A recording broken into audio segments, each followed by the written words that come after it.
Good morning, dear all students. NMMS എന്ന് പറഞ്ഞാൽ അറിയാം, നിങ്ങൾക്ക് അതിനെക്കുറിച്ചുള്ള കാര്യങ്ങളൊക്കെ കഴിഞ്ഞ ക്ലാസ്സുകളിൽ ലഭിച്ചു കഴിഞ്ഞു. National means come merit scholarship. അപ്പോൾ നമുക്ക് ഈ സ്കോളർഷിപ്പ് എക്സാമിന് വേണ്ടുന്ന കാര്യങ്ങൾ എന്തൊക്കെയാണെന്ന് അറിയാമല്ലോ. കഴിഞ്ഞ ക്ലാസ്സിൽ നിങ്ങൾക്ക് സാറ്റ്, മാത്സ് എന്നിവയുടെ ക്ലാസ്സുകൾ കിട്ടിക്കഴിഞ്ഞു. ഇത് നമുക്ക് ബേസിക് സയൻസ് എന്നൊരു ഭാഗമുണ്ട്. ബേസിക് സയൻസ് എന്ന് പറയുമ്പോൾ നിങ്ങൾക്കറിയാം 3 സബ്ജക്റ്റുകളുണ്ടെന്ന്: ഫിസിക്സ്, കെമിസ്ട്രി, ബയോളജി എന്നിങ്ങനെയാണല്ലേ. അപ്പോൾ നമുക്ക് ഈ വർഷത്തെ NMMS പരീക്ഷ അതിന് തയ്യാറെടുപ്പ് തുടങ്ങിക്കഴിഞ്ഞു. അതിന് മുന്നോടിയായിട്ട് കഴിഞ്ഞ നിരവധി വർഷങ്ങളായി മിയാസ് മലബാർ മേഖലയിൽ Malabar institute of advance studies എന്ന സ്ഥാപനം കഴിഞ്ഞ നിരവധി വർഷങ്ങളായി ഒട്ടനവധി വിദ്യാർത്ഥികൾക്ക് NMMS സ്കോളർഷിപ്പിൽ ഉന്നത വിജയ ശതമാനം നൽകുവാൻ കഴിയും, നമുക്ക് നേടിയെടുക്കുവാൻ കഴിയും. അപ്പം നമുക്ക് ആദ്യം ചെയ്യേണ്ടത് ഈ കഴിഞ്ഞ വർഷം NMMS സ്കോളർഷിപ്പ് പരീക്ഷയിൽ വിജയിച്ച എല്ലാ വിദ്യാർത്ഥികൾക്കും, എല്ലാ ക്ഷണക്കുട്ടികൾക്കും നമുക്ക് അഭിനന്ദനം അർപ്പിക്കാം. അപ്പോൾ അവർക്ക് എല്ലാവിധ അഭിനന്ദനങ്ങളും നാം എന്ത് ചെയ്യുന്നു, നൽകുന്നു. അടുത്ത വർഷം ഇതേ സമയം നിങ്ങൾക്ക് ഇത്തരത്തിൽ ധാരാളം അഭിനന്ദനങ്ങൾ കിട്ടിയിരിക്കും. അതിനായി നമ്മൾ വളരെ ഗൗരവത്തോടുകൂടി ക്ലാസ്സുകൾ കേൾക്കുക, പറയുന്ന കാര്യങ്ങൾ അപ്പോഴപ്പോഴൊന്ന് കുറിച്ചെടുക്കുക. അത് ചില ടേംസ്, സയന്റിഫിക് ടേംസ് ആകാം, സയന്റിസ്റ്റുകളുടെ പേരുകളാകാം, അങ്ങനെ വരുന്ന എന്തൊന്നും ചിത്രങ്ങളാകാം. അതെല്ലാം നിങ്ങളൊരു പേപ്പർ പേന എടുത്ത് എന്ത് ചെയ്യണം, ക്ലാസ് കേൾക്കുന്നതിനോടൊപ്പം തന്നെ അത് കുറിച്ചെടുക്കുകയും ചെയ്യണം. അപ്പോൾ നമുക്ക് ബേസിക് സയൻസ് പഠിച്ചു തുടങ്ങാം. ബേസിക് സയൻസ് എന്ന് പറയുമ്പോൾ അതിൽ ഏതൊക്കെ വരുന്നു പറഞ്ഞു കഴിഞ്ഞു: ഫിസിക്സ്, കെമിസ്ട്രി, ബയോളജി. അതിൽ കെമിസ്ട്രി എന്ന ഭാഗമാണ് നമ്മൾ ഇന്ന് പഠിച്ച് തുടങ്ങാൻ പോകുന്നത്. അതിലെ ആദ്യത്തെ ചാപ്റ്ററാണ് പദാർത്ഥ സ്വഭാവം. മലയാളം മീഡിയം പദാർത്ഥ സ്വഭാവം എന്ന് പറയും, ഇംഗ്ലീഷ് മീഡിയം എന്ന് പറയും പ്രോപ്പർട്ടീസ് ഓഫ് മാറ്റർ. പദാർത്ഥങ്ങളുടെ സ്വഭാവം, മാറ്ററിന്റെ പ്രോപ്പർട്ടീസ്. മാറ്റർ എന്താണ്, പദാർത്ഥം എന്താണ്? നമുക്ക് ചുറ്റുമുള്ള എല്ലാം പദാർത്ഥങ്ങളാണ്. ഏതൊരു പദാർത്ഥത്തിനും അതിൻ്റെതായ ഒരു മാസ് കാണും. നിങ്ങൾക്ക് നിങ്ങളുടേതായിട്ടുള്ള മാസ്. കോട്ടൺ, പഞ്ഞിയെടുത്താൽ പഞ്ഞിയുടെ മാസ്. എലിഫന്റ്, ആനയെ കരുതുക, ഭയങ്കര മാസല്ലേ. അപ്പോൾ മാസ് ഉള്ളതായിരിക്കണം. അതുപോലെ വോളിയം, വ്യാപ്തം. അപ്പൊ മാസും വോളിയമുള്ള ഏതൊന്നും മാറ്ററാണ്. നമുക്ക് ചുറ്റുമുള്ള മാറ്റർ ഏതൊക്കെയാണ്? Book, pen, paper, chair, table. അപ്പൊ ഇതെല്ലാം മാറ്ററാണ്. നമ്മൾ മാറ്ററാണ്, നമ്മൾ ലിവിങ് മാറ്റർ ആകുന്നു. അപ്പൊ പ്ലാന്റ്സ്, അനിമൽസ് ഒക്കെ ലിവിങ് മാറ്ററിന്റെ സെക്ഷൻ വരും. അതാണ് നിങ്ങൾ ആദ്യത്തെ അധ്യായങ്ങളിലൊക്കെ പഠിക്കുന്നത് ബയോളജി എന്ന് പറയും.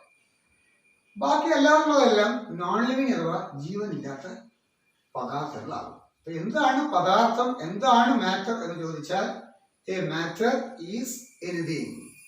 A matter is anything that has mass and volume. മാസും വോളിയമുള്ള ഏതൊന്നും മാറ്ററാണ്. ഏതൊരു പദാർത്ഥത്തിനും എന്തൊക്കെയുണ്ട്? മാസുണ്ട്, വോളിയം എന്നുള്ളതിന് മലയാളം മീഡിയം പറയുന്നത് എന്താണ്? വ്യാപ്തം. മാസും വ്യാപ്തവുമുള്ള ഏതൊന്നും മാറ്റർ ആകുന്നു, ദ്രവ്യമാകുന്നു, പദാർത്ഥമാകുന്നു.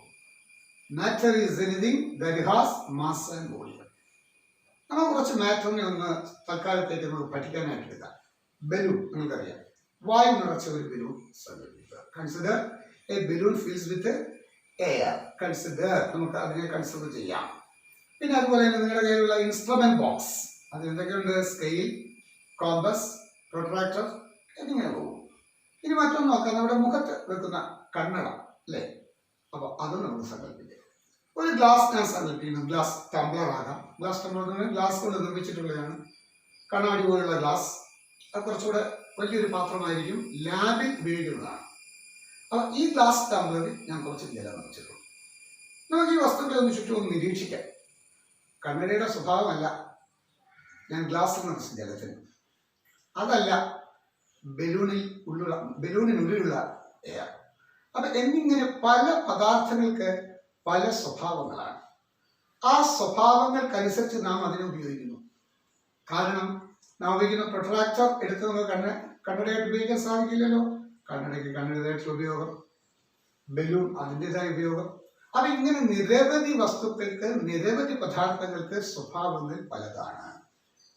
അവയ്ക്കുള്ള നമ്മൾ കാണുന്നത്, ഇപ്പോൾ ഉദാഹരണം കണ്ണട നമുക്ക് കൈകൊണ്ട് എടുക്കാം, ഇൻസ്ട്രുമെന്റ് ബോക്സ് കൈകൊണ്ട് എടുക്കാം.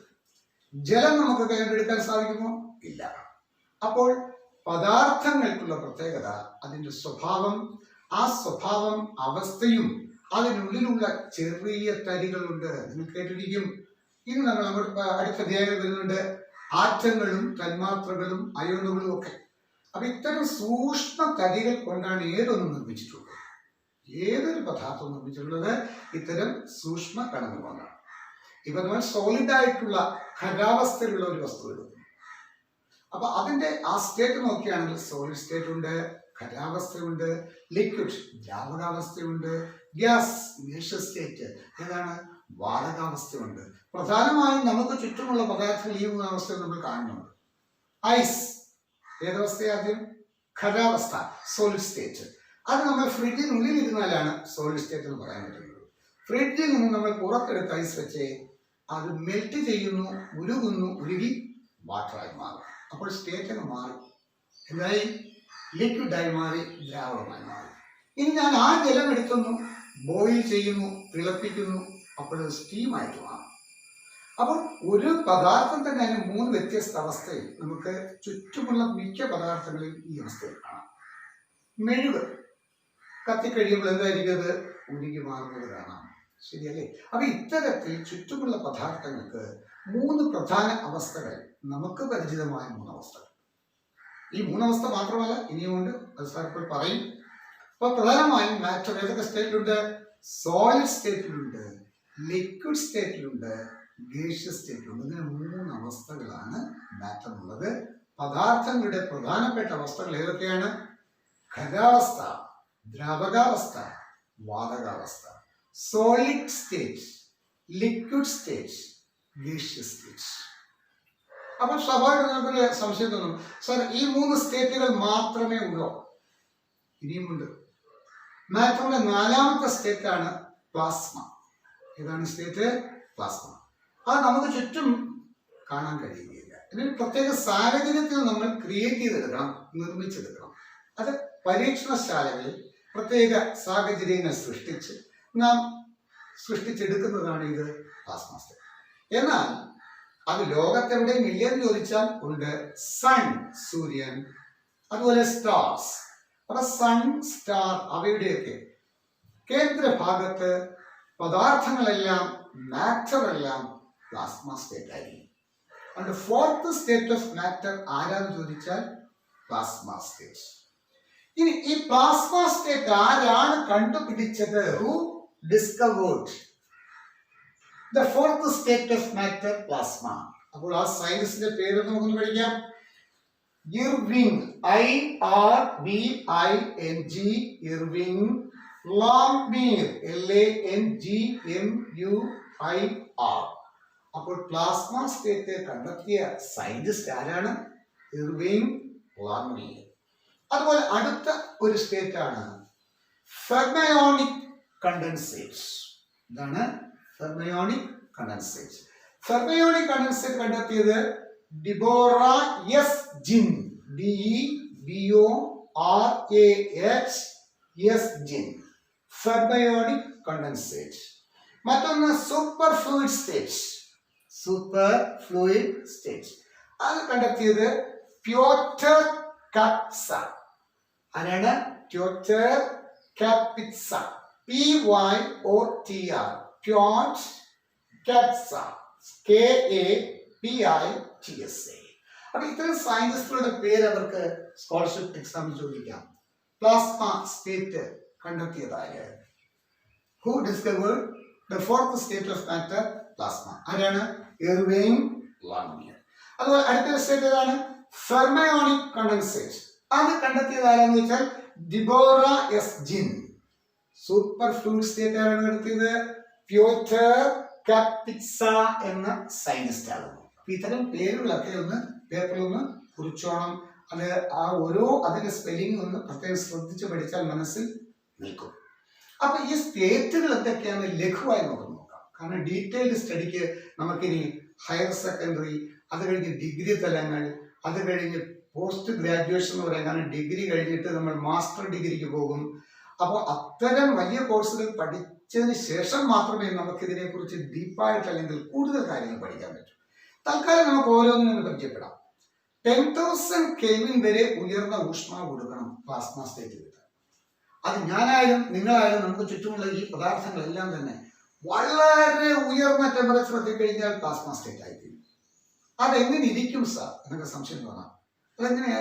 അത് വെള്ളം പോലിരിക്കുമോ, അല്ലെങ്കിൽ അത് ഗ്യാസായിരിക്കുമോ, വായുവിലിരിക്കുമോ? നമുക്ക് കണ്ണുകൊണ്ട് കാണാൻ കഴിയില്ല.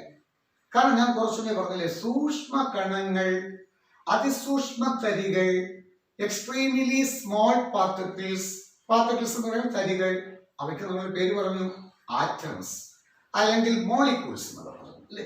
ഇത്തരം ആറ്റങ്ങൾ പദാർത്ഥങ്ങളെല്ലാം കൂടി ഇങ്ങനെ ചേർന്നിരിക്കുമ്പോൾ, വളരെ ചേർന്നിരിക്കുമ്പോൾ നാം ആ സ്റ്റേറ്റ് പറഞ്ഞവരാണ് ഖരാവസ്ഥ, സോളിഡ് സ്റ്റേറ്റ്.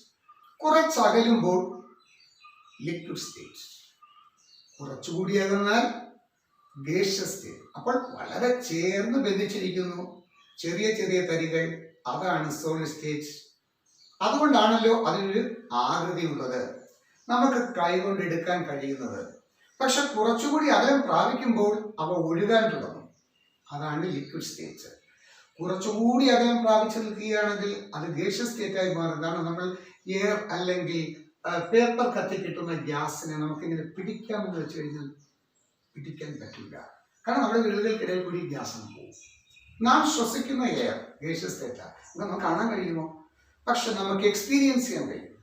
ഇപ്പം ബലൂണിനുള്ളിൽ ഞാൻ എയർ നിറയ്ക്കുന്നു, ആ എയറിനെ ഈ കാണാൻ കഴിയത്തില്ലെങ്കിലും ബലൂൺ അത് എക്സ്പാൻഡ് ചെയ്യുന്നുണ്ട്. അപ്പൊ ആ ബലൂണിനുള്ളിലേക്ക് എയർ കയറിയിട്ടാണല്ലോ. അതുപോലെ നമ്മൾ ബ്രീത്തിങ് എയർ, കുറച്ചു നേരം നമ്മൾ ബ്രീത്ത് ചെയ്യാതിരിക്കുക, അപ്പോൾ നമുക്ക് എയറിന്റെ വാല്യൂ മനസ്സിലാക്കാൻ കഴിയും അല്ലേ? സോനോ. അപ്പൊ ഇവിടെ സോളിഡ് സ്റ്റേറ്റിൽ, ഖരാവസ്ഥയിൽ പാർട്ടിക്കിൾസ് ക്ലോസ്ലി പാക്ഡ് ആയിട്ട് നിൽക്കുന്നു, കുറച്ചകന്ന് നിൽക്കുന്നു ലിക്വിഡ് സ്റ്റേറ്റിൽ, കുറച്ചുകൂടി അകന്ന് നിൽക്കുന്നു ഗേഷ്യസ് സ്റ്റേറ്റിൽ. അപ്പോൾ പ്ലാസ്മ സ്റ്റേറ്റ് എന്തായിരിക്കും? കുട്ടികളുടെ മനസ്സിൽ ഉത്തരം കിട്ടിക്കഴിഞ്ഞു. ഒരുപാട് അകന്ന് നിൽക്കും. ശരിയാണ്. പക്ഷേ അവിടെ അകന്നു നിൽക്കുന്നത് ആറ്റങ്ങളല്ല. ആറ്റങ്ങളിൽ നിന്നും ചില കാര്യങ്ങളൊക്കെ തെറിച്ച് പുറത്തു പോകും. ആറ്റങ്ങളിൽ നിന്നും പോകുന്നത് എന്താണെന്ന് ചോദിച്ചു കഴിഞ്ഞാൽ ഇലക്ട്രോഡ് എന്നൊക്കെ പറയുന്ന ചില തരികൾ നമ്മൾ അടുത്ത അധ്യായത്തിൽ പഠിക്കും. ആ ഇലക്ട്രോൺ തെറിച്ചു പോയി കഴിഞ്ഞാൽ പിന്നെ ആറ്റത്തിനൊരു ചാർജ് കിട്ടും. അപ്പോൾ ആറ്റം തന്നെ നമുക്ക് കണ്ണുകൾ കൊണ്ട് കാണുവാൻ കഴിയുകയില്ല. അത്തരം ആറ്റങ്ങൾ വളരെ ചേർന്ന് നിൽക്കുമ്പോഴാണ് നമുക്കൊരു വസ്തു ആയിട്ട് നമ്മുടെ കയ്യിൽ കിട്ടുന്നത്. അപ്പൊ ഇങ്ങനെ ആറ്റത്തിൽ നിന്നും ഇലക്ട്രോണുകൾ മാറി നിൽക്കുന്നു, ആറ്റത്തിനൊരു ചാർജ് ഒക്കെ കിട്ടും. ഇത്തരത്തിലുള്ള ഒരു സ്റ്റേജിന് പറഞ്ഞവരാണ് അയോണിക അവസ്ഥ. എന്താ അവസ്ഥ എന്ന് പറയും? അയോണിക അവസ്ഥ. ഇംഗ്ലീഷ് മീഡിയം പറയും അയോണിക് സ്റ്റേറ്റ് എന്ന് പറയും. അപ്പോൾ അയോണിക് സ്റ്റേറ്റ് പ്രാപിക്കണമെങ്കിൽ നാം ഈ മാറ്ററിനെ, നമുക്ക് ചുറ്റും ഇപ്പോഴൊക്കെ കാണുന്ന ഈ മാറ്ററുകളെ എടുത്തിട്ട് ഹൈ ടെമ്പറേച്ചർ വരെ ചൂടാക്കണം. ഏതാണ്ട് 3000 ഡിഗ്രി സെൽഷ്യസിന് അപ്പുറത്തേക്ക് പോകുമ്പോൾ ആറ്റം അയോണിക അവസ്ഥയിലേക്ക് മാറിക്കൊണ്ടിരിക്കും. അപ്പൊ സണ്ണിലേക്കുള്ള ടെമ്പറേച്ചർ നമുക്കറിയാമല്ലോ. സണ്ണിലും സ്റ്റാറിലും വെരി ഹൈ ടെമ്പറേച്ചർ ആണ്. ആ ഹൈ ടെമ്പറേച്ചറിൽ അവിടെയൊക്കെയുള്ള ഹൈഡ്രജൻ, ഹീലിയം എന്നൊക്കെ പറയുന്ന ഗ്യാസുകൾ പ്ലാസ്മ സ്റ്റേറ്റ് പ്രാപിക്കും. ഇപ്പൊ കാര്യം പിടിക്കുകയല്ലോ. ഈ പ്ലാസ്മ സ്റ്റേറ്റ് കണ്ടുപിടിച്ചത് ആരാണ്? ഇർവിങ് ലാംഗ്മിയർ. സ്പെല്ലിംഗ് ഒന്ന് ശ്രദ്ധിച്ചോളൂ, ഇർവിങ് ലാംഗ്മിയർ. ഇനി അടുത്തൊരു സ്റ്റേറ്റ് ബോസ് ഐൻസ്റ്റീൻ കണ്ടൻസേറ്റ്. അത് 5th സ്റ്റേറ്റ് ആയിട്ട് വരും. സ്റ്റേറ്റുകൾ ഓരോന്ന് നമുക്ക് പറയാം, അവസ്ഥകൾ ഓരോന്ന് നമുക്ക് ചിന്തിക്കാം. സോളിഡ് സ്റ്റേറ്റ് ഒന്നാമത്തെ സ്റ്റേറ്റ്, ഖരാവസ്ഥ. അതുപോലെ ലിക്വിഡ് സ്റ്റേറ്റ് രണ്ടാമത്തത്, ദ്രാവകാവസ്ഥ. ഗേഷ്യസ് സ്റ്റേറ്റ് മൂന്നാമത്തത്, വാതകാവസ്ഥ. നാലാമത്തെ സ്റ്റേറ്റ് ഏതാണ്? പ്ലാസ്മ. ഇനി അടുത്ത സ്റ്റേറ്റ് ആണ് ഏത്? Boss Einstein condensate. ബോസ് നമ്മുടെ ഇന്ത്യൻ സയന്റിസ്റ്റ് ആണ്. ഐൻസ്റ്റീൻ അറിയാൻ നിങ്ങൾ കേട്ടിട്ടുണ്ട് അല്ലേ? ബോസും ഐൻസ്റ്റീനും രണ്ടുപേരും പറഞ്ഞെത്തിയ കാര്യങ്ങൾ ഏതാണ്ട് ഒരുപോലെ ആയതുകൊണ്ട് തന്നെ നമ്മൾ ആ സ്റ്റേറ്റിനെ ബോസ് ഐൻസ്റ്റീൻ കണ്ടൻസേറ്റ് എന്ന് പറയും. ബോസ് എന്ന ശാസ്ത്രജ്ഞൻ ബോസോണുകൾ എന്ന് പറയുന്ന ഒരു പാർട്ടിക്കിൾസിനെ കുറിച്ച് പഠനം നടത്തി. അതേ ബോസോണിനെ കുറിച്ച് ഐൻസ്റ്റീനും പഠനം നടത്തിയായിരുന്നു. അതിനെക്കുറിച്ചുള്ള സ്വഭാവങ്ങൾ പഠിച്ചപ്പോൾ ബോസോണുകളുടെ ഗ്യാസ്, ബോസോൺ എന്ന് പറഞ്ഞാൽ കുഞ്ഞു തരികളാണ്, ആറ്റത്തിനുള്ളിൽ നിന്നും സൃഷ്ടിക്കപ്പെടുന്ന വളരെ ചെറിയ തരികൾ. ആറ്റം എന്ന് പറഞ്ഞാലേ അതിസൂക്ഷ്മ തരി, അതിലും അതിസൂക്ഷ്മ കണങ്ങളുണ്ട്, വളരെ ചെറിയ പാർട്ടിക്കിൾസ്. നിങ്ങൾ ഇനി അടുത്ത വർഷങ്ങളിൽ പഠിക്കും സബ് അറ്റോമിക കണങ്ങൾ. അപ്പൊ ഇങ്ങനെയുള്ള ചെറിയ ചെറിയ തരികളെ അവർ അതിന്റെ ഒരു ഗ്യാസ്, അതിന്റെ ഒരു ഗേഷ്യസ് സ്റ്റേറ്റ്, ഇവയിലാണ് കൂടി നിൽക്കുന്നത്, അവയെ കൊണ്ടുവന്ന് തണുപ്പിക്കുന്ന അവസ്ഥയാണ് ബോസ് ഐൻസ്റ്റീൻ കണ്ടൻസേറ്റ്. ഇപ്പൊ കാര്യം പിടികിട്ടിയോ? അടുത്തത് ഫെർമയോണിക് കണ്ടൻസേറ്റ്. അതെന്താന്ന് വെച്ചാൽ ഫെർമയോണുകൾ, കഴിഞ്ഞതിൽ ബോസോണുകളാണെങ്കിൽ ഇതിൽ ഫെർമിയോൺസ്, അങ്ങനെ മറ്റൊരു തരം തരികളുണ്ട്. അപ്പോൾ ബോസ് ഐൻസ്റ്റീൻ കണ്ടൻസേറ്റ് എന്ന് പറഞ്ഞാൽ ഈ ആറ്റത്തിനുള്ളിൽ സാർ പറഞ്ഞു തന്നായിരുന്നു, മാറ്ററിനുള്ളിൽ കുഞ്ഞു തരികളുണ്ട്, വളരെ ചെറിയ പാർട്ടിക്കിൾസ് ഉണ്ട്, ആ പാർട്ടിക്കിൾസിനകത്ത് പിന്നെയും കുഞ്ഞു തരികളുണ്ട്, കുഞ്ഞു തരികൾ, കുഞ്ഞു തരികൾ. That means particles and sub particles. ഈ സബ് പാർട്ടിക്കിൾസ് ആണ് സാർ ഈ പറഞ്ഞ കണക്കുള്ള ബോസോണുകൾ. ആ ബോസോൺ കൂടാതെ ഈ സ്റ്റേറ്റിൽ എത്തുമ്പോൾ ഫെർമിയോൺസ്. ബോസ് ഐൻസ്റ്റീൻ കണ്ടൻസേറ്റും ഫെർമിയോണിക് കണ്ടൻസേറ്റും ഒരുപോലെ തന്നെ, ഒറ്റ വ്യത്യാസമേ ഉള്ളൂ. ബോസ് ഐൻസ്റ്റീൻ കണ്ടൻസേറ്റിൽ ബോസോണുകളാണെങ്കിൽ ഫെർമയോണിക് കണ്ടൻസേറ്റിലാണെങ്കിൽ ഫെർമയോൺസ് എന്ന പാർട്ടിക്കിൾസ് ആയിരിക്കും. അപ്പോൾ നമ്മൾ ആ സ്റ്റേറ്റ് മനസ്സിലായില്ലേ? അടുത്തേതാണ് സൂപ്പർ ഫ്ലൂയിഡ് സ്റ്റേറ്റ് എന്ന് പറയുന്നത്. ഫ്ലൂയിഡ് കേട്ടിട്ടുണ്ടോ? സ്രവം പോലെയൊക്കെ ഇരിക്കും അല്ലേ? നിങ്ങൾക്കറിയാം ഫ്ലൂയിഡ്, നിങ്ങൾക്ക് ബയോളജിയിൽ പഠിക്കണം, ധാരാളം ഫ്ലൂയിഡ് നമ്മുടെ ശരീരത്തിൽ ഉൽപ്പാദിപ്പിക്കുന്നുണ്ട്. അപ്പൊ അത്തരം ഫ്ലൂയിഡിന് ഒഴുകാനുള്ള പ്രവണത, അതായത് ജലം തേൻ, വാട്ടറും ഹണിയും ഒഴുകുന്നു. ഞാൻ ഗ്ലാസ്സിലേക്ക് ചരിച്ചു വെക്കുന്നു, ഒരു ഡ്രോപ്പ് വാട്ടർ, ഒരു ഡ്രോപ്പ് ഹണി. അപ്പൊ ഹണിയാണോ പെട്ടെന്ന് ഒഴുകി താഴേക്ക് വരുന്നത്? വാട്ടറാണ്. വാട്ടർ, ഹണിക്ക് ഒരു പ്രത്യേക കട്ടിയുണ്ട്, ഒഴുകാൻ ഇഷ്ടക്കുറവുണ്ട്. അപ്പൊ അങ്ങനെയുള്ള ദ്രാവകങ്ങളാണ് നമ്മൾ വിസ്കസ് ലിക്വിഡ് എന്ന് പറയുന്നത്, ഒഴുകാൻ പ്രവണത കുറവുള്ളത്. ഇപ്പൊ കോക്കനട്ട് ഓയിൽ, വെളിച്ചെണ്ണ, മിക്ക എണ്ണകളും നിങ്ങൾ ചെക്ക് ചെയ്ത് നോക്കൂ, ജലത്തെ പോലാണോ? നമ്മുടെ കയ്യിലിരിക്കുമ്പോൾ തന്നെ ഒരു മയമൊക്കെ ഇല്ലേ? അപ്പൊ ആ ഒരു സ്റ്റേജാണ്. ഇത്തരമുള്ള ഫ്ലൂയിഡുകൾക്ക് നമ്മൾ സൂപ്പർ ഫ്ലൂയിഡിറ്റി അല്ലെങ്കിൽ സൂപ്പർ ഫ്ലൂയിഡ് സ്റ്റേറ്റ് എന്ന് പറയും. ആ സൂപ്പർ ഫ്ലൂയിഡ് സ്റ്റേറ്റ് എന്ന് പറഞ്ഞാൽ നമ്മൾ സാധാരണ ഇവിടെ കാണുന്നതല്ല. ഇത് നിർമ്മിക്കണമെങ്കിലും അതിൻ്റെ പ്രത്യേക സാഹചര്യം ക്രിയേറ്റ് ചെയ്യണം. അപ്പൊ പ്രത്യേക സാഹചര്യങ്ങൾ ക്രിയേറ്റ് ചെയ്ത് നമുക്ക് മനസ്സിലാക്കാനും ഉപയോഗിക്കാനും പറ്റുന്ന സ്റ്റേറ്റുകളാണ് plasma, Bose Einstein condensate, fermionic condensate, superfluid state. ഇതുപോലെ മറ്റൊരു സ്റ്റേറ്റ് കൂടി സാറിന് പരിചയപ്പെടുത്താം. നമ്മുടെ ഗ്ലാസ്, നമ്മുടെ കണ്ണട, വിൻഡോ ഒക്കെ നിർമ്മിക്കാൻ എടുക്കുന്നത് നമ്മുടെ കണ്ണാടി. ഗ്ലാസ് അറിയാമല്ലോ, മണ്ണ് ഉരുക്കി ഉണ്ടാക്കുന്നതാണ് ഗ്ലാസ് എന്നൊക്കെ നിങ്ങൾ കേൾക്കൂലേ?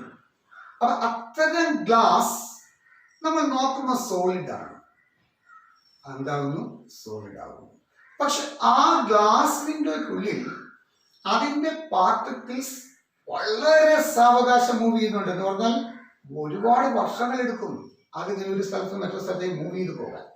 ഇതുകൊണ്ട് ഗ്ലാസ് ഒക്കെ നമ്മൾ അടുക്കി വെച്ചിരിക്കുന്ന ചില സ്ഥലത്ത് നിന്നാൽ ചില ഭാഗത്ത് കട്ടി കൂടും, ചില ഭാഗത്ത് ഗ്ലാസിന് കട്ടി കുറയും.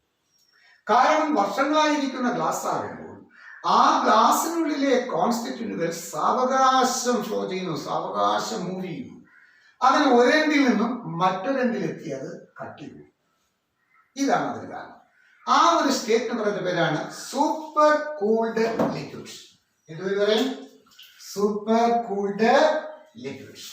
അപ്പോൾ നമ്മൾ സൂപ്പർ കൂൾഡ് ലിക്വിഡ് എന്താണെന്ന് ചോദിച്ചാൽ, ഗ്ലാസ് എന്നത് സൂപ്പർ കൂൾഡ് ലിക്വിഡ് ആകുന്നു.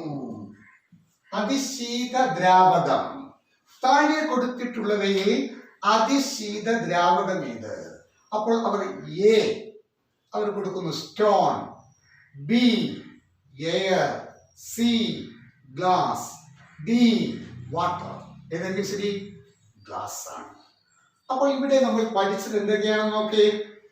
സ്റ്റേറ്റുകൾ ഏതൊക്കെയാണ്? നമുക്ക് ചുറ്റുമുള്ള മാറ്ററിന്റെ സ്റ്റേറ്റുകൾ നമ്മൾ എക്സ്പീരിയൻസ് ചെയ്യുന്നു. അപ്പൊ നമുക്ക് ചുറ്റുമുള്ള മാറ്ററുകൾ പല സ്റ്റേറ്റിൽ കാണുന്നു. അതേതൊക്കെയെന്ന് വെച്ചാൽ ഖരം, ദ്രാവകം, വാതകം, പ്ലാസ്മ, ബോസ് ഐൻസ്റ്റീൻ കണ്ടൻസേറ്റ്. എങ്ങനെ എഴുതുന്നത്? Bose, B Einstein EINSTEIN condensate. Malayalam മീഡിയത്തിലും ടെക്സ്റ്റുകളിൽ ഇംഗ്ലീഷിൽ തന്നെയാണ് കൊടുത്തിട്ടുള്ളത്. കാരണം അതിന്റെ കറക്റ്റ് സ്പെല്ലിംഗ് നമ്മുടെ മനസ്സിലുണ്ടാകണം. Boss Einstein condensate. അപ്പൊ ഏതൊക്കെ സ്റ്റേറ്റുകൾ? ഖരം, ദ്രാവകം, വാതകം, പ്ലാസ്മ. അടുത്തത് boss Einstein condensate, fermionic condensate, super fluidic എന്ന് പറയാം, അല്ലെങ്കിൽ സൂപ്പർ ഫ്ലൂയിഡ് സ്റ്റേറ്റ്. അതിലുപരി നമ്മൾ മറ്റൊന്നു കൂടി അതിന്റെ കൂടുതൽ പരിചയപ്പെട്ടു, അതിശീത ദ്രാവകം അഥവാ സൂപ്പർ കൂൾഡ് ലിക്വിഡ്. അതിന് എക്സാമ്പിൾ ഏതെന്ന് പഠിച്ചു? പ്ലാസ്മ. അപ്പോൾ ഇത്രയും മാറ്ററിനെ പല സ്റ്റേറ്റിൽ നമുക്ക് പ്രകൃതിയാൽ നമ്മൾ കാണുന്നത് സോളിഡ്, ലിക്വിഡ്, ഗ്യാസ്. ബാക്കിയുള്ളതെല്ലാം നമുക്ക് എന്ത് ചെയ്യാം? സൃഷ്ടിച്ചെടുക്കാം. ലാബിലോ ഒക്കെ നമുക്ക് എന്ത് ചെയ്യാം? സൃഷ്ടിച്ചെടുക്കാം. പിന്നെ സൺ, അതായത് സ്റ്റാർ, അവിടെയൊക്കെ നമുക്ക് എന്താ ഇത്തരത്തിലുള്ള പ്ലാസ്മ സ്റ്റേറ്റുകൾ നമുക്ക് കാണാൻ കഴിയും. പ്ലാസ്മ സ്റ്റേറ്റ് ക്രിയേറ്റ് ചെയ്യണമെങ്കിൽ വളരെ ഉയർന്ന ഊഷ്മാവിലെ പറ്റുകയുള്ളൂ. അപ്പോൾ ഉന്നത ഊഷ്മാവിൽ നിലകൊള്ളുന്ന ദ്രവ്യത്തിന്റെ അവസ്ഥ ഏതാണ്? Out of the following which state exist in high temperature? വളരെ ഉയർന്ന ഊഷ്മാവിലെ അതിന് എക്സിസ്റ്റ് ചെയ്യാൻ കഴിയൂ. ആ സ്റ്റേറ്റ് ഏതെന്ന് വെച്ച് കഴിഞ്ഞാൽ സോളിഡ്, ലിക്വിഡ്, ഗ്യാസ്, പ്ലാസ്മ. ഏതൊക്കെ ശരി? പ്ലാസ്മ ആയിരിക്കും. അപ്പോൾ അത് നമ്മൾ പഠിച്ചു കഴിഞ്ഞു. ഇനി നമ്മൾ മനസ്സിലാക്കേണ്ട ഒരു കാര്യം, ഞാൻ ഒരു ഗ്ലാസ് എടുക്കുന്നു, അതിൽ കുറച്ച് ജലം നിറയും. അല്ലെ 2 ഗ്ലാസ് ടംബ്ലറുകൾ എടുക്കുക. എന്തെടുക്കുക? 2 ഗ്ലാസ് ടംബ്ലർ എടുക്കുക.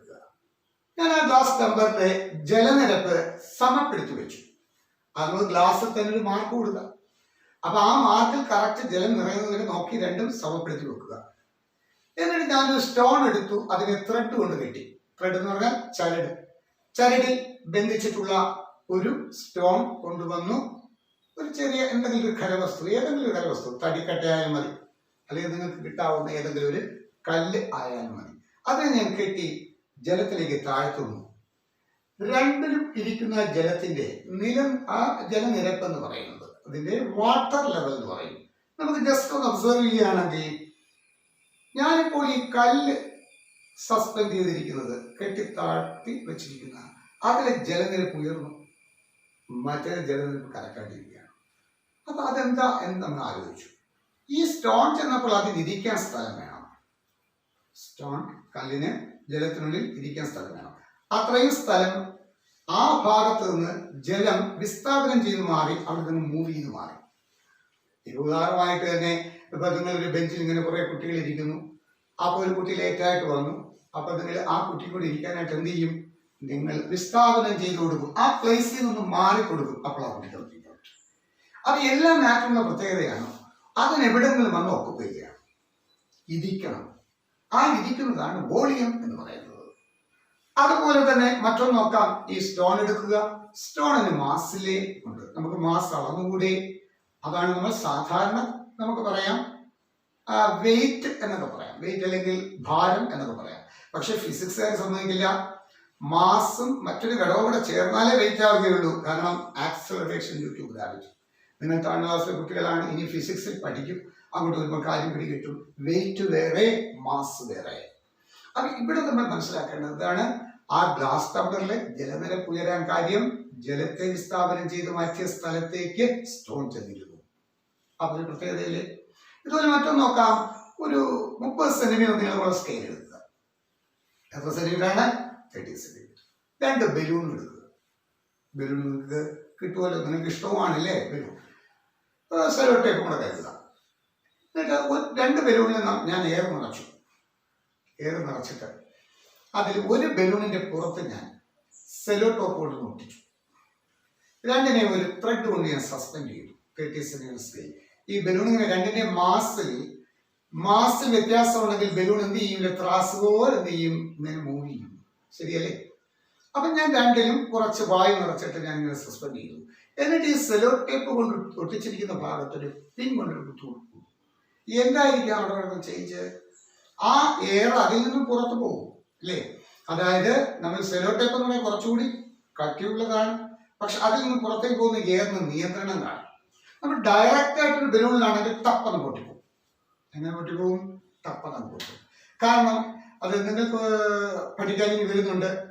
അതായത് ബലൂണിന്റെ എല്ലാ ഭാഗത്തും നാം കൊടുക്കുന്ന ഒരൊറ്റ പുറത്തെ ബലം തുല്യ ദിശയിൽ എല്ലാ ഭാഗത്തും ബാധിക്കും. അപ്പൊ അതുകൊണ്ട് ഭിത്തികൾക്ക് അത് കാണാൻ പറ്റുകയില്ല. സെലോ ടേപ്പിന്റെ ഭിത്തി കുറച്ചുകൂടി എന്തുണ്ട്? തിക്നെസ് ഉണ്ട്. അപ്പൊ അതുകൊണ്ട് അതിൽ നിന്ന് പുറത്തേക്ക് വരുന്ന എയറിനൊരു പ്രത്യേകത ഉണ്ട്. ആ ഹോൾ തന്നെ കൺട്രോൾഡ് ആയിരിക്കും, കാരണം സെലോ ടേപ്പാണ്. അപ്പോൾ ഇവിടെ നമ്മൾ മനസ്സിലാക്കേണ്ടത്, ഒരു ബലൂണിൽ നിന്നും ഇത്തരം വായു ഒരു സുഷിരത്തിൽ കൂടി പുറത്തേക്ക് പോകുന്നതിന് നാം പറയുന്ന പേരാണ് വ്യാപനം അല്ലെങ്കിൽ ഡിഫ്യൂഷൻ എന്ന് പറയും. എന്തൊരു പറയും? വ്യാപനം അല്ലെങ്കിൽ ഡിഫ്യൂഷൻ. ഉദാഹരണമായിട്ട് നിങ്ങൾ തന്നെ വീട്ടിൽ പറയും, ഗ്യാസ് ലീക്ക് വരികയാണെങ്കിൽ പറയും, നിങ്ങൾ അമ്മേ മമ്മി ഏതാണ്ട് ഗ്യാസിന്റെ സ്മെല്ല് വരുന്നുണ്ട്, ഗ്യാസ് ഓഫ് ചെയ്തില്ലേ എന്ന് ചോദിക്കും. യെസോനോ? അപ്പൊ അതെന്താണ്? ഒരു പ്രത്യേക ഒരു ചെറിയ സുഷത്തിൽ കൂടി ഉള്ളിലുള്ള മർദ്ദം കൂടുതലാണ്, ഞെങ്ങി ഒതുങ്ങിയിരിക്കുകയാണ് ഗ്യാസ്. അപ്പോഴാണ് അയാൾക്ക് പുറത്തേക്ക് പോകാൻ സ്വാതന്ത്ര്യം കിട്ടുന്നത്. ചെറിയ എൻട്രൻസ് അഥവാ പ്രവേശനം കിട്ടി, എല്ലാവരും ഇടിച്ച് അതിൽ കൂടി പുറത്തേക്ക് പോകാൻ ശ്രമിക്കും. അതിന് പറയുന്ന പേരാണിത് വ്യാപനം എന്ന് പറയും. അത് വാതകങ്ങളുടെ ഒരു പ്രത്യേക സ്വഭാവമാകുന്നു. അപ്പോൾ നമ്മൾ പഠിച്ചത് എന്തൊക്കെയാണ് ഒന്ന് കൺക്ലൂഡ് ചെയ്യാൻ സാർ ഒന്നുകൂടി ഒന്ന് പറഞ്ഞു തരാം. നമുക്ക് ചുറ്റുമുള്ള കുറേ മാറ്റർ നമ്മൾ പരിചയപ്പെട്ടു. അവയുടെ സ്വഭാവങ്ങളുടെ വ്യത്യാസം നമ്മൾ മനസ്സിലാക്കി. സ്വഭാവങ്ങളുടെ വ്യത്യാസത്തിന് കാരണം ഇത്തരം മാറ്ററിനുള്ളിൽ എക്സിസ്റ്റ് ചെയ്യുന്ന ചെറിയ പാർട്ടിക്കിൾസ് ആണ്. ആ പാർട്ടിക്കിൾസിന്റെ സ്വഭാവത്തെ ആശ്രയിച്ചിരിക്കും. ഇപ്പൊ സോളിഡ് എന്ന് പറയുമ്പോൾ തന്നെ നമുക്ക് ചുറ്റും പല സോളിഡ് ഉണ്ട്. ആ സോളിഡുകൾക്കൊക്കെ വ്യത്യാസം. ലിക്വിഡ് പലതാണ്. കാരണം സാർ പറയാം, വെള്ളം കത്തുമോ? ഇല്ല. പെട്രോളോ? കത്തുന്നു. ഞാനിപ്പോൾ ഒരു ബക്കറ്റ് വെള്ളം ഇവിടെ കൊണ്ടുവന്നു, അതിന് മുകളിൽ ഞാൻ തീപ്പെട്ടിയോ വലിച്ച് ഞാൻ നിൽക്കുകയാണ്, അല്ലെങ്കിൽ ലൈറ്റർ കത്തിച്ച് നിൽക്കുക, ഏതെങ്കിലും ഹാപ്പൻ? ഒന്നും സംഭവിക്കത്തില്ല. മറിച്ചത് പെട്രോൾ ആണെങ്കിൽ ഇല്ലേ. അപ്പോൾ സ്വഭാവങ്ങൾ ദ്രാവകങ്ങൾക്ക് പലതാണ്, ഗ്യാസുകൾക്ക് പലതാണ്. നമുക്ക് ചുറ്റും ഈ ശ്വസിക്കുന്ന എയർ അത് കത്തുമോ? ഇല്ല. മറിച്ച് കുക്കിംഗ് ഗ്യാസ് ആണെങ്കിലോ കത്തുന്നു. അപ്പൊ നമുക്ക് ചുറ്റുമുള്ള മാറ്റർ എല്ലാത്തിനും പലവിധ സ്വഭാവമാണ്. സ്വഭാവങ്ങൾക്ക് അടിസ്ഥാനം അവയിൽ എക്സിസ്റ്റ് ചെയ്യുന്ന എന്താകുന്നു? ചെറിയ പാർട്ടിക്കിൾസ് ആകുന്നു. ഇങ്ങനെയുള്ള മാറ്ററിന് പല സ്റ്റേറ്റ് ഉണ്ടെന്ന് പഠിച്ചു. ഏതൊക്കെയാണ്? ഖരം, ദ്രാവകം, വാതകം, plasma, Bose Einstein condensate, fermionic condensate, superfluidity. അതായത് ഇംഗ്ലീഷ് മീഡിയം പറയുകയാണെങ്കിൽ സോളിഡ്സ്, ലിക്വിഡ്സ്, ഗ്യാസസ്, പ്ലാസ്മ, പിന്നെ Bose Einstein condensate, fermionic condensate, last വരുന്നതാണ് ഇത് സൂപ്പർ ഫ്ലൂയിഡിറ്റി. ആരാണ് പ്ലാസ്മ കണ്ടുപിടിച്ചതെന്ന് ചോദിച്ചാൽ ഇർവിംഗ് ലാങ്മിയർ, IRVING ഇനി ഫെർമയോണിക് കണ്ടൻസേറ്റ് ആരാണ് കണ്ടുപിടിച്ചത്? DeBoerhaus, DEBORAH അടുത്തേതാണ് സൂപ്പർ ഫ്ലൂയിഡ് സ്റ്റേറ്റ്. അതാരാണ് കണ്ടുപിടിച്ചത്? Pyotr, PYOTR Kapitsa, KAPITSA. ഇനി ബോസ് ഐൻസ്റ്റീൻ ആരായിരിക്കും കണ്ടുപിടിക്കുന്നത്? ബോസും ഐൻസ്റ്റീനും ആകുന്നു. ഇനി ബോസ് ഐൻസ്റ്റീൻ കണ്ടൻസേറ്റിലെ ചെറിയ കണങ്ങൾ ആരാണെന്ന് വെച്ചാൽ ബോസോൺസ്. എന്താണ് കൊടുക്കേണ്ടത്? ബോസോൺസ് എന്ന് കൊടുക്കണം. BOSONS എന്താകുന്നു? ബോസോൺസ് എന്നാകുന്നു. ബോസ് ഐൻസ്റ്റീൻ കണ്ടൻസേറ്റിലെ അടിസ്ഥാന പാർട്ടിക്കിൾസ് ഏതാണ്? ആ സ്റ്റേറ്റ് നിർണ്ണയിക്കുന്നത് ബോസോൺസ് ആകുന്നു. ഫെർമയോണിക് കണ്ടൻസേറ്റിൽ ആരാണെന്ന് വെച്ചാൽ ഫെർമയോൺസ്, FERMIONS. സർ ഇത് ആരാണെന്ന് വെച്ച് കഴിഞ്ഞാൽ മാറ്റർ നിർമ്മിച്ചിട്ടുള്ള സ്മോൾ പാർട്ടിക്കിൾസ്, ആറ്റങ്ങൾ, അവയ്ക്കുള്ളിൽ തരികളാകുന്നു, പാർട്ടിക്കിൾസ് ആകുന്നു, ഫെർമിയോൺസ് ആൻഡ് ബോസോൺസ്. അപ്പൊ ഇനി നമുക്ക് ഇത്രയും ഭാഗത്തുനിന്ന് കുറച്ച് ചോദ്യങ്ങൾ ഞാൻ എന്റെ മെമ്പേഴ്സിന് വരുന്ന രീതിയിൽ ചോദിക്കുകയാണ്. ഫസ്റ്റ് വൺ ഒരു കറക്റ്റായിട്ട് ചോദിക്കുകയാണ്. The most compressed state of matter. സാധാരണ ഇന്ത്യയിലേ ഇല്ല, ഇതെവിടെയാണ് നമ്മുടെ ബാഹ്യ സെൻസ്, കോമൺ സെൻസ് എന്ന് പറയും. ഇത്രയും കേട്ടതിൽ നിന്നും നമുക്കൊരു മനസ്സിലൊരു പ്രവർത്തനമുണ്ട്. ഊഹിക്കും, ലിക്വിഡ് സാർ പറഞ്ഞ പാർട്ടിക്കിൾസ് അകന്നാണ്, ഗ്യാസിൽ അതിലും അകന്നാണ്, പ്ലാസ്മയിൽ വളരെ അകന്നാണ്. അപ്പൊ അവിടെ നമ്മൾക്ക് ചുറ്റുമുള്ളതിൽ നിന്നുള്ളതാണ് ചോദിക്കുന്നതെങ്കിൽ ഏത് സ്റ്റേറ്റ് പറയാം? Solid. The compressed state of matter ഏറ്റവും എല്ലാം കൂടെ ഇടുക്കി ചേർത്ത് വെച്ചിരിക്കുന്നതാണ്. അപ്പൊ അത് ഓപ്ഷൻ തരും ഖരം, ദ്രാവകം, വാതകം, പ്ലാസ്മ. ഏതായിരിക്കും സ്റ്റേറ്റ്? സോളിഡ്, അതായത് ഖരം. അപ്പൊ ഓപ്ഷൻ എങ്ങനെ മലയാളം മീഡിയം എങ്ങനെ വയ്ക്കും? ഏറ്റവും കംപ്രസിബിൾ ആയിട്ടുള്ള ദ്രവ്യത്തിന്റെ അവസ്ഥ. എ ഖരം, ബി ദ്രാവകം, വാതകം, പ്ലാസ്മ. ആൻസർ ഏതാണ്? ഖരം. അടുത്തത് ഇംഗ്ലീഷ് മീഡിയം ആണെങ്കിൽ the compressible state, the most compressed state of matter, solid, liquid, gases and plasma. So answer is solid. Next, who discovered plasma? Irving Langmuir. Who discovered fermionic condensates? Deborah S. Dean. Who discovered superfluidity? Piotr Kapitsa. Bose Einstein കണ്ടൻസേറ്റിലെ അടിസ്ഥാന നിർമ്മാണ ഘടകം അല്ലെങ്കിൽ അടിസ്ഥാനപരമായിട്ടുള്ള കണികകൾ ഏതാണ്? The most fundamental അല്ലെങ്കിൽ the basic constituent particles in the state. ഏത് സ്റ്റേറ്റിലാണ്? ബോസ് ഐൻസ്റ്റീൻ കണ്ടൻസേറ്റിലാണെങ്കിൽ ബോസോൺസ്, BOSONS. അതുപോലെ ഫെർമയോണിക്കിലാണെങ്കിൽ ഫെർമയോൺസ് ആകുന്നു. അപ്പൊ നിങ്ങൾ ബേസിക് സയൻസ് പഠിക്കുമ്പോൾ ചോദ്യങ്ങൾ സ്വയം തയ്യാറാക്കി ശീലിച്ചാൽ ഏത് പരീക്ഷയ്ക്കും നല്ല മാർക്ക് വാങ്ങാൻ പറ്റും. ഒരാൾ തരുന്നത് അതുപോലെ പഠിക്കുന്നതിനേക്കാൾ നാം ഒരു സൃഷ്ടി നടത്തി പഠിച്ചാൽ നമ്മുടെ ബ്രെയിൻ നന്നായിട്ട് വർക്ക് ചെയ്യുകയും നമുക്ക് ചോദ്യങ്ങൾ എങ്ങനെ വന്നാലും അതിന് ആൻസർ ചെയ്യാൻ കഴിയും. അതുകൊണ്ട് നിങ്ങൾ ഓൺലൈൻ ക്ലാസ് കേട്ട ശേഷം പേപ്പറിൽ എഴുതിയെടുക്കുന്ന വെച്ച് നിങ്ങൾ ചോദ്യങ്ങൾ തയ്യാറാക്കണം. അപ്പോൾ നമ്മൾ ഇത്തരത്തിൽ ചോദ്യം തയ്യാറാക്കുന്ന അതിന് ഓപ്ഷൻ കൂടെ കൊടുക്കണം. ഓപ്ഷൻ കൂടെ കൊടുത്ത് ശീലിക്കുമ്പോൾ നിങ്ങളെ നാളെ പറ്റിക്കത്തക്ക രീതിയിൽ ഓപ്ഷൻ വെച്ച് ഇങ്ങനെ കറക്റ്റ് തിരിച്ചൊക്കെ ഒരു ചോദ്യം വന്നു കഴിഞ്ഞാൽ നിങ്ങൾ ഇങ്ങനെ ചെയ്യുന്നതിന്റെ ഒരു എഫിഷ്യൻസി കൊണ്ട് അവിടെ അതിന് നല്ല മാർക്ക് വാങ്ങാൻ പറ്റും, അതിന് നല്ല ആൻസർ നൽകാൻ കഴിയും. Okay, that's all dear my students. Let me conclude the class today. Okay.